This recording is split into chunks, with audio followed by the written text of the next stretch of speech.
SJ ഡയറിയിലേക്ക് ഏവർക്കും സ്വാഗതം. SJ diary ഇന്ന് എത്തി നിൽക്കുന്നത് നമ്മുടെ ഗംഗ ചേച്ചിയുടെ വീട്ടിലാണ്. ഗംഗ ചേച്ചി വർഷങ്ങളായിട്ട് ഞങ്ങൾക്ക് അറിയാവുന്ന ആളാണ്. ഒരുപാട് തവണ ഓഫീസിലൊക്കെ വരികയും കാര്യങ്ങളൊക്കെ സംസാരിക്കുകയും നമ്മളോട് കുശലാന്വേഷണം നടത്തുകയും ഒക്കെ ചെയ്യുന്ന ഒരു ചേച്ചിയാണ്. അപ്പോൾ ചേച്ചി അടുത്ത കാലത്ത് നമ്മളെ വിളിച്ച് പറഞ്ഞു, വീട്ടിൽ ചില പ്രശ്നങ്ങളൊക്കെയാണ്, ഇവിടം വരെ ഒന്ന് വരണം എന്ന് പറഞ്ഞു. ഞങ്ങൾ വരാനൊക്കെ ശ്രമിച്ചു. പക്ഷെ നമുക്ക് ഒരു 3-4 മാസമായിട്ട് ചേച്ചി ഇങ്ങനെ പറഞ്ഞുകൊണ്ടിരിക്കുക, ഒന്ന് വരണം, നമുക്കിവിടെ കുറേ കാര്യങ്ങൾ പറയാനുണ്ട്, കുറേ ഇഷ്യൂസ് ചേച്ചിക്കുണ്ട് എന്ന് ചേച്ചി പറഞ്ഞു. അപ്പോൾ ചേച്ചിയുടെ വിശേഷങ്ങൾ നമുക്ക് നോക്കാം. ഗംഗ ചേച്ചി എന്താ ചേച്ചിയുടെ ഇഷ്യൂ? എന്താണ് ചേച്ചി? എനിക്കിവിടെ എന്നും പ്രശ്നമാണ്, രാത്രിയും പകലും ഒക്കെ പ്രശ്നം. പ്രശ്നം എന്ന് പറഞ്ഞാൽ ഒരു രാത്രി ഒരു 12 മണിയാകുമ്പോൾ ഇതിൻ്റെ അകത്ത് മൊത്തം ഒരു ബഹളം, അതായത് കരച്ചില്. ഇങ്ങനെ ആരൊക്കെയോ ഭയങ്കര കരച്ചില ഇതിന്റെ ഉള്ളില്. ഇത് താമസിക്കുന്ന റൂം അല്ലേ? ഇത് താമസിക്കാറില്ല, ഇവിടെ ആരുമില്ല.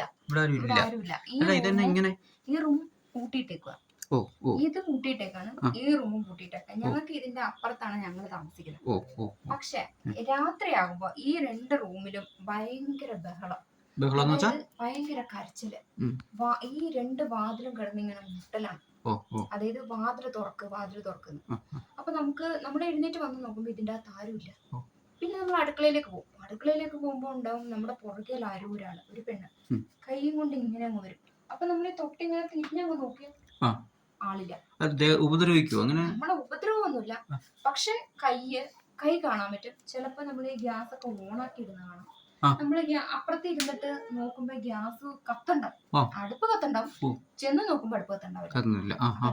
പിന്നെ നമ്മൾ കിടക്കുന്ന അവിടെയാണെങ്കിലും ഒരു വെള്ള ഷർട്ടും മുണ്ടും ഇട്ടിട്ടുള്ള ഒരാൾ ഇങ്ങനെ വന്ന് നിക്കുന്നതാണ്. അങ്ങനെ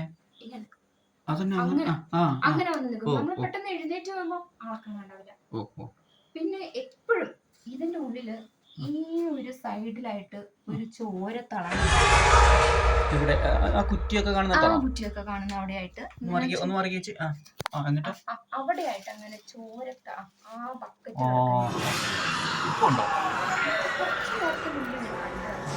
കാണുന്നില്ല. ഇപ്പൊ സംഭവിച്ചതുപോലെ ചോര ഒന്നും മനസ്സിലാവുന്നില്ല അവിടെ അങ്ങനെയൊന്നും. പക്ഷെ ഇതിന്റെ ഉള്ളില് 2 പേര്, ഒരു ആണും പെണ്ണും ഇതിന്റെ ഉള്ളിൽ തൂങ്ങി മരിച്ചു. ഇപ്പൊ ഒരു കുറച്ചു നാള് മുമ്പേ കണ്ടാണ് ഇതിന്റെ സംഭവം. പക്ഷെ ഞാൻ ഇവിടെ വന്നിട്ട് ഒരു 6-7 വർഷമായി. ശരി.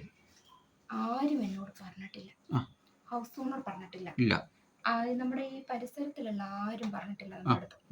നമ്മൾ ഇതിന്റെ അകത്ത് വന്നിട്ട് ഇങ്ങോട്ടേക്ക് വരാറില്ല, ഇങ്ങോട്ട് വരേണ്ട കാര്യമില്ല. പക്ഷെ ഈ പ്രശ്നങ്ങൾ ഇങ്ങനെ മുട്ടലും തട്ടല് വിളി, രാത്രി 2 മണിക്ക് പ്രശ്നം, ഏത് സമയം ഇങ്ങനെ പ്രശ്നം. ഒന്ന് ഉറങ്ങി വരുമ്പോഴത്തേക്ക് വിളിക്കാം. ഇത് ആരാന്നാ പറഞ്ഞത്? ഇതിന്റെ അകത്ത് തൂങ്ങി മരിച്ച 2 ആത്മാക്കൾ. 2 പേരെന്ന് പറഞ്ഞാൽ അതിങ്ങനെ തൂങ്ങി മരിക്കുന്ന ചേച്ചി? 2 പേര്? അത് ഇതിന്റെ അകത്ത് ആ കാണുന്ന അതിലാണ് തൂങ്ങി മരിച്ചേക്കണത്. ആ കാണുന്ന ഒരു പട്ടിക കണ്ടോ? അതിന്റെ അകത്ത് 2 കയറിന്റെ അറ്റത്ത് 2 പേര് തൂങ്ങി. ഞാൻ വരുമ്പോ വരെ അതിന്റെ അകത്ത് ഇങ്ങനെ കത്തിയോണ്ട് മുറിച്ച കയറിന്റെ ആണോ? അപ്പൊ 2 പേരും ഒരേ സമയം തൂങ്ങി മരിച്ചു. അപ്പൊ ഇത് ആരും പറഞ്ഞില്ലേ? ഇത് ഹൗസ് ഓണർക്ക് അറിയാമല്ലോ? ഇത് പറഞ്ഞിട്ടില്ല. അവര് പറഞ്ഞത് ഇവിടെ ഇങ്ങോട്ട് വരണ്ട, ശരി. സാധനങ്ങൾ കൂട്ടിയിട്ടേക്കുന്ന സാധനമാണ്, പിന്നെ നമുക്ക് ഇങ്ങോട്ട് ആവശ്യമില്ലല്ലോ വരണ്ട കാര്യം.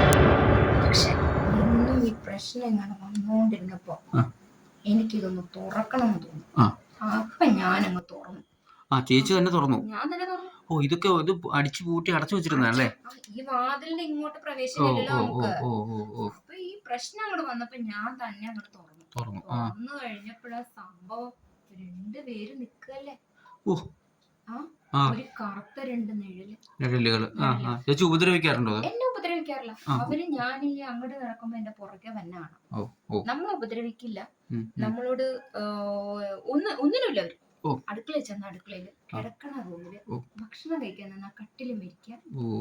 ഇതൊക്കെയാണ് ഇവിടുത്തെ പ്രശ്നം. അപ്പൊ എന്ത് ചെയ്യാൻ പറ്റും നമുക്ക്? എന്നാ ചേച്ചി ഉദ്ദേശിക്കുന്നത്? ഇപ്പം ഞാൻ വന്നത് നിങ്ങളെ വിളിച്ചു വരുത്തിയത് ഇതിനൊരു തീരുമാനം ഉണ്ടാക്കി. അല്ല, ഞങ്ങൾ എന്ത് തീരുമാനം ഉണ്ടാക്കാനാ? നിങ്ങൾ തന്നെ എനിക്കൊരു തീരുമാനം ഉണ്ടാക്കി തരണം. അല്ല ചേച്ചി, ഇത് രണ്ട് ആത്മാക്കളുടെ കാര്യം ചേച്ചി പറഞ്ഞു. ചേച്ചി നമുക്കൊരു മനുഷ്യനാണ്, നമുക്ക് എന്തെങ്കിലും ചെയ്യാം. ഇപ്പം ഇവിടെ ആരെങ്കിലും ഒക്കെ ഉണ്ടെങ്കിൽ നമുക്ക് പറയാം, അല്ലെങ്കിൽ സ്റ്റേഷനിൽ പറയുകയോ ഒക്കെ ചെയ്യാം. അല്ലാണ്ട് ഇപ്പോൾ ചേച്ചി പ്രശ്നം തീർക്കണമെന്ന് പറഞ്ഞാൽ ഞങ്ങൾ എന്ത് വെച്ച് സ്റ്റേഷനിൽ പ്രശ്നം തീർക്കാൻ? അല്ല, ഞാൻ ചോദിക്കുന്നത് ചേച്ചി വിളിച്ചു വരുത്തി സമ്മതിച്ചു. ആ ചേച്ചിയുടെ ഒരു പ്രശ്നം കണ്ടപ്പോൾ ഞങ്ങൾക്കൊരു ഇത് തോന്നിയത് കൊണ്ട് അങ്ങ് വിളിച്ചു വരുത്തിയതാ. പക്ഷെ എന്ന് വെച്ച് ചേച്ചി അങ്ങനെ ഒന്നും പെട്ടെന്ന് പറയരുത്. നമുക്ക് എന്നതാ ചെയ്യുന്നത്, അങ്ങനെ പറയാൻ പറ്റുമോ?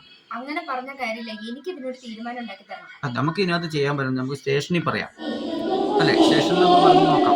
എന്നിട്ട് അവിടെ എന്തെങ്കിലും അല്ലെങ്കിലും അതിൻ്റെ ചേച്ചി അങ്ങനെ ഇങ്ങനെ ചേച്ചി സ്റ്റേഷനിൽ പറയുന്നത് നമുക്ക് ആർക്കെതിരെ കേസ് എടുക്കാൻ പറ്റും ചേച്ചി? ചേച്ചി പ്രേതം വരുന്നെന്നും പറഞ്ഞ് കേസ് എടുക്കാൻ പറ്റും ചേച്ചി? എന്നീ പറയുന്നത് ഉള്ളതാണോ ഇത്? ഉള്ളതാണ്, പിന്നെ ഞാൻ നുണ പറയോ? എന്നാലും അല്ല ചേച്ചി നുണ പറഞ്ഞല്ല, സാധാരണ ആൾക്കാർ പറയുന്നതല്ല ഇപ്പൊ ചേച്ചി പറയുന്നത്. അപ്പൊ പിന്നെ നമ്മൾ എങ്ങനെ അതിനൊന്ന് ആൾക്കാരോട് പറയാനൊരു സാധനം വേണ്ടേ? ഉണ്ട്, ഇതിന്റെ അകത്തുണ്ട്.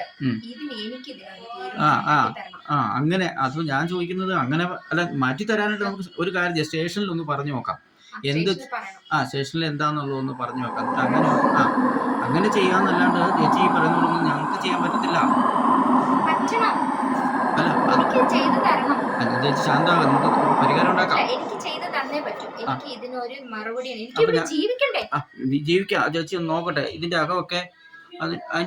അതിന്റെ അടുത്തേക്ക് അപ്പൊ ഇതന്നെ ഇവിടെയൊക്കെ കാണുന്ന ഓരോ എന്താ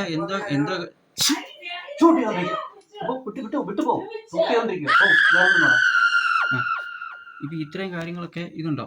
ഈ കാണുന്നതിനകത്ത് സാധനങ്ങളൊക്കെ ഇങ്ങനെ കിടപ്പുണ്ട്. ഇതൊക്കെ എന്നതാ ശരിക്കും? ഇത് ഇവിടെ ഇന്ന് ഈ കാണുന്നതൊക്കെ